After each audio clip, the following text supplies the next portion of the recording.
ছাত্র জনতার অবদানকে তো অবশ্যই আমাদেরকে স্মরণ করতে হবে। এটা ছাত্র জনতার বিপ্লব, কোনো সন্দেহ নেই।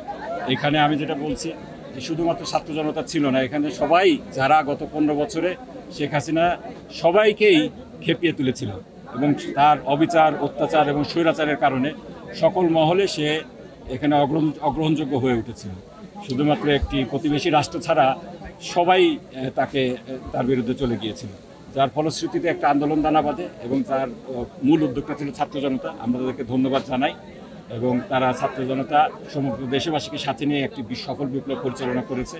আমরা মনে করি তারা জনগণের আশা আকাঙ্ক্ষার বাস্তবায়ন করেছে এবং ভবিষ্যতে এটা বাংলাদেশ দ্বিতীয় স্বাধীনতা, যেটা বললেন, দ্বিতীয় স্বাধীনতা পেয়েছে বাংলাদেশ এবং এটা একটা ভবিষ্যৎ সমৃদ্ধ, সুখী সমৃদ্ধ বাংলাদেশ গড়ার একটা প্রথম ভিত্তিপ্রস্তর বলে মনে করি আমরা। এটা দলের বিষয়, এটা আমাদের দল, আপনারা জানেন, একটি গণতান্ত্রিক দল। এখানে আমি সংগঠনের সদস্য। আমাকে যদি সংগঠন চায়, সংগঠন বলে এলাকাবাসী চায়, তাহলে অবশ্যই আসবো ইনশাআল্লাহ। আমি তো এক এলাকারই সন্তান। আমাদের সংগঠনে যারা পদ চায় তারা পদের জন্য সবচেয়ে বেশি কি বলে এই অযোগ্য। আমি কোনো পদ পদবি চাই না, আমি জনগণের পাশে থাকতে চাই। এখন যদি সংগঠন মনে করি ইনশাআল্লাহ ইলেকশন করব এবং জনগণের যদি এরকম আশা আকাঙ্ক্ষা থেকে থাকে, আমি আশা করি যে সংগঠন এটা দেখবে ইনশাআল্লাহ। তবে আমি পদ পদবি চাই না, এটা সম্পূর্ণরূপেই জনগণের আশা আকাঙ্ক্ষার উপর নির্ভরশীল। সামনের বাংলাদেশ বড় আশার বিষয় হলো তরুণ সমাজ। সবাই বলতো যে এই তরুণ সমাজকে নিয়ে হতাশা প্রকাশ করতো, কিন্তু তারা দেখিয়ে দিয়েছে তাদেরকে নিয়ে আশা করা যায়। তো এই তরুণ সমাজ, আমাদের যে জনসংখ্যা একটা বড় অংশ এই তরুণ সমাজ, তারা যেভাবে একটি সফল বিপ্লব সংগঠিত করলো, এর থেকে অবশ্যই আশাবাদী হতে পারি আমরা যে ভবিষ্যতে এই তরুণ সমাজই একটা সুখী সমৃদ্ধ বাংলাদেশ গড়বে।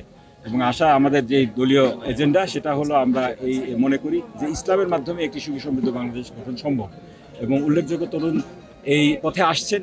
আমরা আমাদের দাওয়াত দিয়ে যাব ইনশাআল্লাহ। গণতান্ত্রিক পদ্ধতিতে আমরা আশা করি যে এখানে একটি ইসলামিক কল্যাণমূলক রাষ্ট্র প্রতিষ্ঠিত হবে।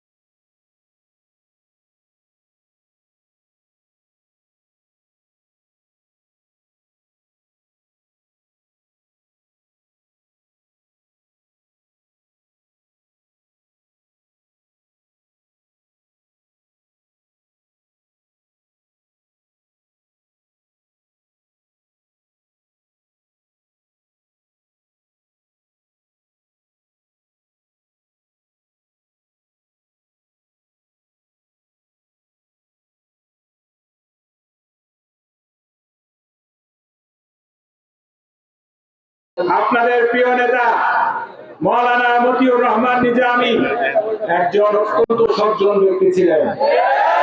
আপনারা সাক্ষী আছেন, ওনার কোন ব্যক্তিগত শত্রু ছিল না। উনি কারোর জীবনে এক পয়সা পরিমাণে এক বিন্দু পরিমাণ ক্ষতি করেন নাই। যারা ওনাকে অন্যায়ভাবে হত্যা করেছে, কি জন্য হত্যা করেছে? কারণ তারা ইসলামকে পছন্দ করতো না।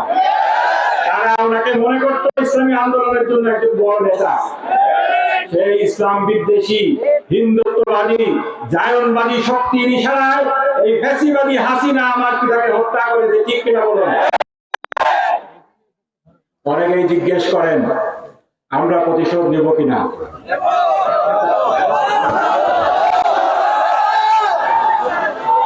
আমি পরিষ্কার ভাষায় বলতে চাই, আমাদের আমিরে জামাত ডক্টর শফিকুর রহমান বলেছেন, আমরা প্রতিহিংসার রাজনীতিতে বিশ্বাস করি না, আমরা ন্যায় বিচারে বিশ্বাস করি। এই অন্যায় জঘন্য, শতাব্দীর জঘন্যতম মিথ্যাচারের বিচার করার দায়িত্ব সরকারের। আমরা আশা করব সরকার ন্যায় বিচার করবে। এই ফ্যাসিবাদী খুনি ডাইনি হাসিনা এবং তার দোষর, এবং দুঃখজনক ভাবে আমাদের এই এলাকার কিছু কুলাঙ্গারও এই দোষরদের সহযোগিতা করেছে। এদের সবাইকে বিচারের কাঠগড়ায় দাঁড় করাতে হবে, বিচার নিশ্চিত করতে হবে। তবে একটা কথা আপনাদেরকে বলে যাই, আপনাদের প্রিয় নেতা একজন শহীদ। আল্লাহর দ্বীন কায়েমের জন্য এই জমিনে তিনি রক্ত দিয়েছেন। এই হাজারো ফ্যাসিবাদী হাসিনার জানের চাইতে এই শহীদের এক ফোঁটা রক্তের দাম আল্লাহর কাছে অনেক বেশি। সুতরাং এই হাজারো হাসিনাকে ফাঁসি দিয়ে এই শহীদের বদলা হবে না। এই শহীদের রক্তের বদলা তখনই হবে যখন এই জমিনে কালেমার পতাকা উত্তীর্ণ হবে ইনশাআল্লাহ। প্রিয় এলাকাবাসী, আজকে আপনারা এখানে সমবেত হয়েছেন, আমি বিশ্বাস করি আপনারা আপনাদের প্রিয় নেতাকে আল্লাহর জন্য ভালোবাসেন, এই জন্যই এখানে একত্রিত হয়েছেন। এবং আমি আমার পিতার সন্তান হিসাবে আপনারা আমার মাঝে আমার পিতার গুণগুলা দেখতে চান, ছায়া দেখতে চান, সেজন্য আপনারা এখানে একত্রিত হয়েছেন। আমার অযোগ্যতা অক্ষমতা সত্ত্বেও আপনারা আমাকে ভালোবাসছেন, ভালোবাসা দেখিয়েছেন। আল্লাহর দরবারে শুকরিয়া আদায় করার সীমা নেই। আমি আশা করব যেহেতু আল্লাহর জন্য, আল্লাহর দ্বীনের জন্য আপনাদের ভালোবাসা, ইনশাআল্লাহ এই ভালোবাসার প্রতিদান আল্লাহ তাআলা একদিন দিবেন।